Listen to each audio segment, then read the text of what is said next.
Bom, dando continuidade à nossa aula de introdução ao estudo da genética e hereditariedade, vamos retomar aqui a nossa molécula de DNA, certo?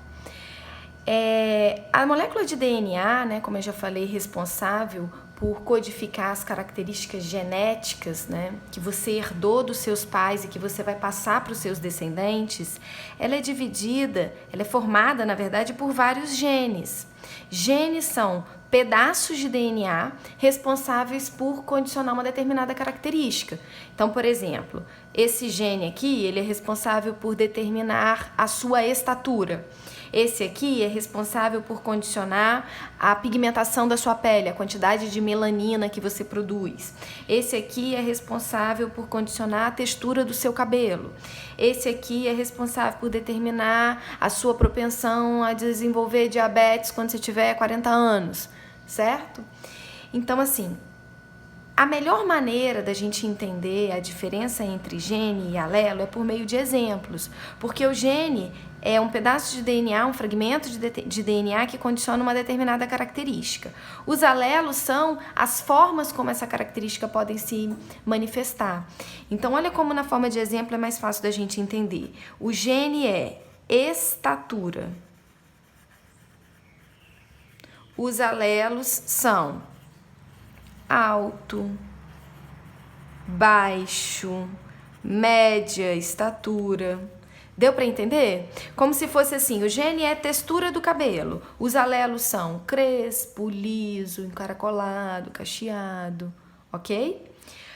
Bom, entre os alelos, cada gene ele pode ter 2 ou mais alelos, né? Entre esses alelos, existem os alelos mais fortes, que a gente vai chamar de alelo dominante, e os mais fracos, que a gente vai chamar de alelo recessivo. Esse alelo dominante, ele é caracterizado por uma letra maiúscula e basta que ele esteja em uma única dose para ele se expressar. O alelo recessivo ele é representado por uma letra minúscula e é necessário que ele esteja em 2 doses para ele se expressar. Karime, que negócio é esse de doses que você está falando? Olha só, para cada gene que se manifesta na gente, a gente recebe 2 informações. Uma vinda do nosso pai e outra vinda da nossa mãe, certo? Então, assim, imagine que para o gene estatura, você recebeu da sua mãe uma informação que veio pelo óvulo e do seu pai uma outra informação que veio pelo espermatozoide. O que vai se manifestar em você é a combinação entre esses 2 alelos, certo? A combinação alélica que o seu pai doou e quer dizer, o gene que seu pai doou na forma de alelo e o gene que a sua mãe doou na forma desse alelo, tá? Futuramente eu vou explicar direitinho, vai ficar mais claro isso para vocês na forma do exercício. Então, na verdade, o nosso genótipo é a nossa combinação de alelos. Bom, então eu posso ter várias combinações de alelos. E essas combinações a gente vai então gerar a partir delas uma outra nomenclatura. Ó, o prefixo homo significa igual. Então, quando você recebeu para um determinado gene os 2 alelos dominantes, né, tanto do seu pai quanto da sua mãe, a gente diz que você tem um genótipo, ou seja, uma combinação de alelos do tipo homozigoto dominante. Homozigoto recessivo também são a combinação de alelos iguais. Então, quando você recebe do seu pai a informação azinho e da sua mãe também a informação azinho, a gente diz que o seu genótipo é do tipo homozigoto recessivo, certo? O prefixo hétero significa diferente. Isso quer dizer que para um determinado gene você recebeu o genótipo heterozigoto. Você recebeu o dominante do seu pai e o recessivo da sua mãe. Karime, nesse caso aqui, vamos pegar um exemplo para vocês entenderem. Imagina que o exemplo seja estatura. O gene é estatura, né? E para essa estatura a gente tem 2 alelos. A gente tem o alelo dominante que condiciona a estatura baixa e o alelo recessivo que condiciona estatura alta, certo? Então, olha só, o indivíduo que tem esse genótipo aqui, ele vai ser alto, porque basta que o alelo dominante esteja em uma dose para ele se expressar. O indivíduo que vai ter essa característica aqui, ele vai ter uma estatura alta.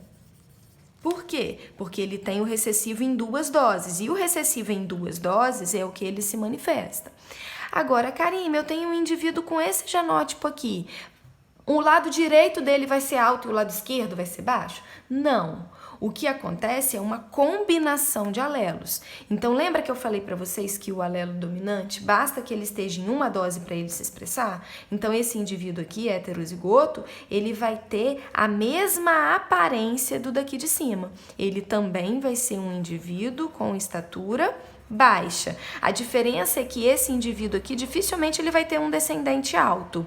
Esse aqui tem chances de ter descendentes altos, certo? Bom, daí eu crio uma outra nomenclatura, que é a nomenclatura de fenótipo. Fenótipo é a aparência do indivíduo, certo? Então, olha só, esse indivíduo aqui tem um genótipo, ou seja, uma combinação de alelos diferente desse indivíduo aqui. Eu tenho 2 genótipos diferentes, mas tanto esse indivíduo vai condicionar uma pessoa com aparência baixa, quanto o de cá. Então, apesar deles terem genótipos diferentes, o fenótipo dos dois é o mesmo, ou seja, os dois vão ter uma baixa aparência. Então, eu tenho 2 genótipos diferentes para um mesmo fenótipo. Então, o genótipo é uma característica que é determinada no seu DNA, certo? Isso aqui você não consegue mudar, e é essa informação que você passa para os seus descendentes. Já o fenótipo você consegue alterar, porque o fenótipo é a sua aparência. Ele tem uma carga genética, mas ele também pode ser modificado pelo ambiente. Vou dar um exemplo para vocês entenderem melhor. Imagine que no seu genótipo está implícito ali a característica cabelos escuros, coloração do cabelo escura. Porém, você tinge o seu cabelo e fica loiro. Então, quando você pinta o seu cabelo, você não modifica o seu genótipo, o que está no seu DNA, aquilo que você herdou dos seus pais e o que você vai passar para os seus filhos. O que você muda é apenas o seu fenótipo, apenas a sua aparência. Então, o genótipo ele não pode ser alterado pelo ambiente, mas o fenótipo sim. O fenótipo ele tem uma carga genética, mas ele também pode ser alterado pelo ambiente. Vamos entender agora, na forma de exercícios, como que isso pode ser cobrado. Eu vou trazer aqui para vocês um mapinha que a gente usa em genética chamado de heredogramas. Os heredogramas eles são representações gráficas, certo? De um determinado cruzamento, de um determinado casamento. O quadradinho significam machos. Os círculos significam fêmeas, certo? Quando eu tenho um quadradinho ligado a um círculo, significa um casamento ou um cruzamento. E quando dessa ligação partem ramificações, significa que teve um descendente. Então, por exemplo, esse casal teve 2 filhos, teve um menino e uma menina, certo? Então, olha só,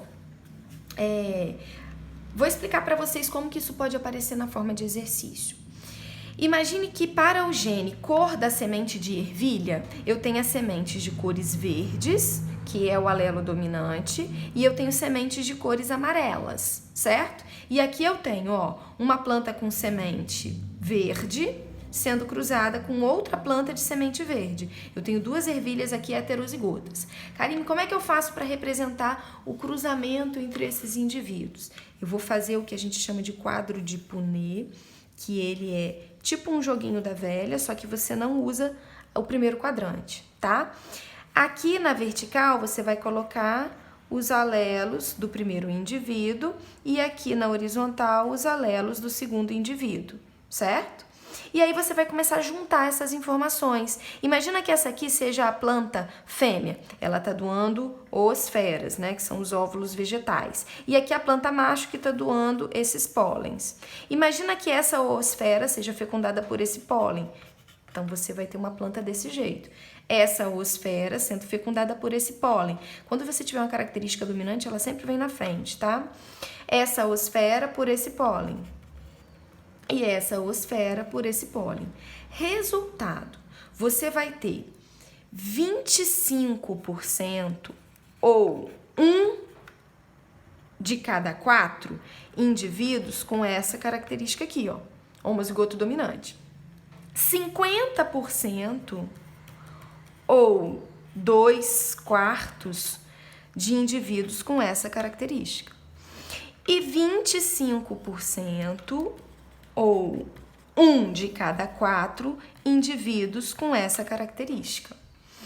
Isso aqui é a minha proporção genotípica. Se eu quiser a minha proporção fenotípica desse cruzamento, basta eu ver que eu vou ter, ó, 25 mais 50, eu vou ter 75% ou 3 de cada 4 indivíduos com a coloração verde.